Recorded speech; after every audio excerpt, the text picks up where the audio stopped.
प्रभु यीशु मसीह का धन्यवाद हो। प्रभु यीशु मसीह के महान और उत्तम नाम में आप सभी को बड़ी आशीष मिले।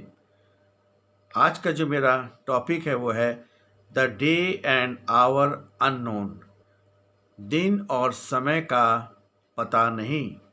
और ये मरकुस की इंजील उसका 13 अध्याय 33 से 37 पद में पाया जाता है।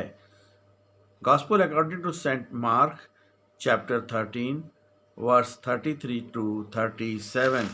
यहाँ पे परमेश्वर के वचन में इस प्रकार से लिखा हुआ है, सावधान हो जाओ, जागते रहो और प्रार्थना करो, क्योंकि तुम नहीं जानते कि वे निर्धारित समय कब आएगा।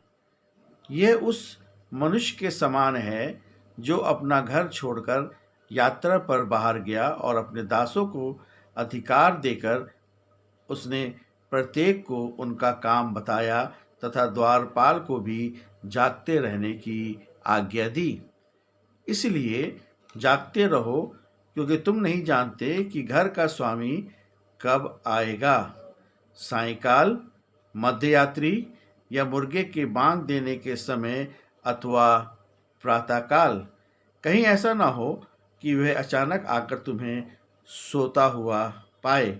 और मैं तुमसे कहता हूँ कि वही सबसे कहता हूँ, जागते रहो। यहाँ पे परमेश्वर का वचन हमें बता रहा है कि जागते रहना है। हमें आत्मिक तौर पर जागते रहना है ताकि परमेश्वर की और उसके पुत्र और हमारे उद्धारकर्ता प्रभु यीशु मसीह की सारी आज्ञाओं को पूरा कर सकें। 35 पद में हम देखते हैं कि रोमन पहरेदारी थी और उस समय इस्राएल पर रोमन राज्य था। वह पहरे को 4 भागों में बांटते थे, शाम यानी कि 6 से 9 बजे तक, आधी रात 9 से 12, मुर्गे के बांग देने का समय 12 से 3 और 3 से 6 भोर। ये पद बताता है कि सतर्कता कितना जरूरी है। जो सतर्क है वो सुरक्षित है। जागते रहो। उस समय याजक रात में कभी भी आ सकता था। यदि कोई पहरेदार सोता हुआ पाया जाता था तो उसे दंडित किया जाता था। इस समय नीरो का शासन था। मसीह लोगों पर अत्याचार हो रहा था। ये संदेश सताए हुए विश्वासियों के लिए आशा और तैयारी का प्रतीक था। सावधान और हमें जागते रहना है। आत्मिक रूप से जागने का अर्थ है कि शारीरिक रूप से जागना नहीं, परंतु आत्मिक रूप से सावधान रहना है। पहरेदार की मोहमाया और पाप का जीवन नहीं, परंतु मसीह के न्याय और आगमन के लिए हमें तैयार होना चाहिए। हम एक स्टूवर्ड हैं, भंडारी हैं, ताकि जो कुछ भी परमेश्वर ने हमें इस संसार में दिया है, हम उसके मालिक नहीं हैं। हम उसको सिर्फ देख रेख करने वाले हैं और हमारा जो मालिक है वो हमारा परमेश्वर और उसका पुत्र, हमारा उद्धारकर्ता प्रभु यीशु मसीह है। ये पवित्र आत्मा के वरदानों को भी दर्शाता है।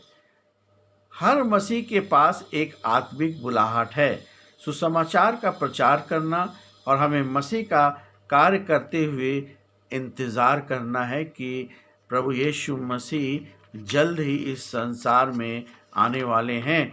हमें प्रभु यीशु मसीह का इंतज़ार करना है।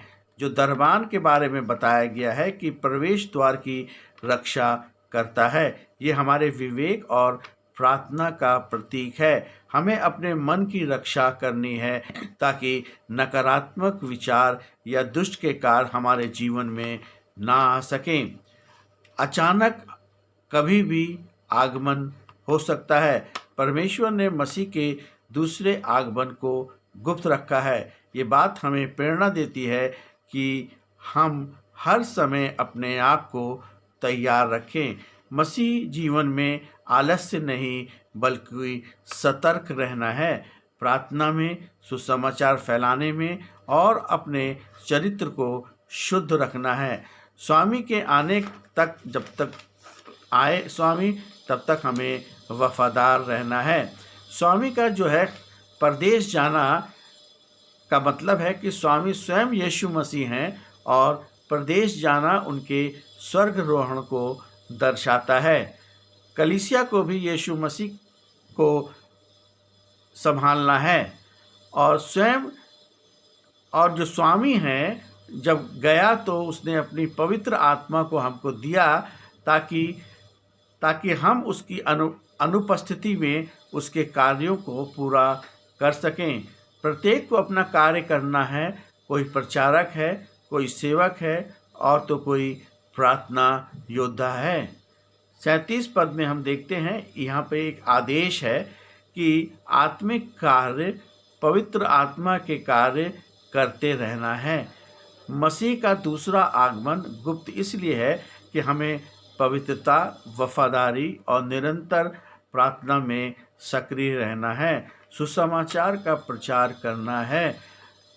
ये बहुत ही ज़रूरी कार्य है। अगर हमने विश्वास में को पाया है, अगर हमने यीशु मसीह को पाया है, अगर हमने यीशु मसीह को अपने हृदय में जगह दी है, तो हम ज़रूर है कि दूसरे लोग भी यीशु मसीह को जान सकें, पहचान सकें और यीशु मसीह में चल सकें।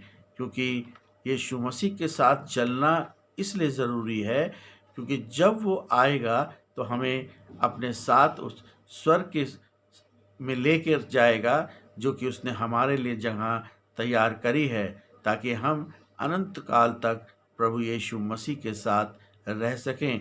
इसलिए प्रभु यीशु मसीह पे विश्वास करें, प्रभु यीशु मसीह से अपने पापों की क्षमा मांगें, प्रभु यीशु मसीह से कहे कि आप अपने पापों का पश्चाताप करते हैं। ये बहुत ज़रूरी है पश्चाताप करना। और फिर कहें कि यीशु मसीह को मैं उद्धारकर्ता के रूप में ग्रहण करता हूँ।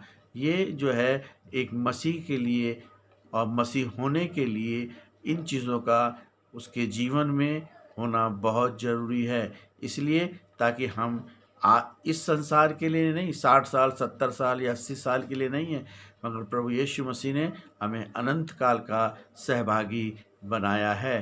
प्रभु यीशु मसीह आप सभी को बड़ी आशीष दे। आमीन।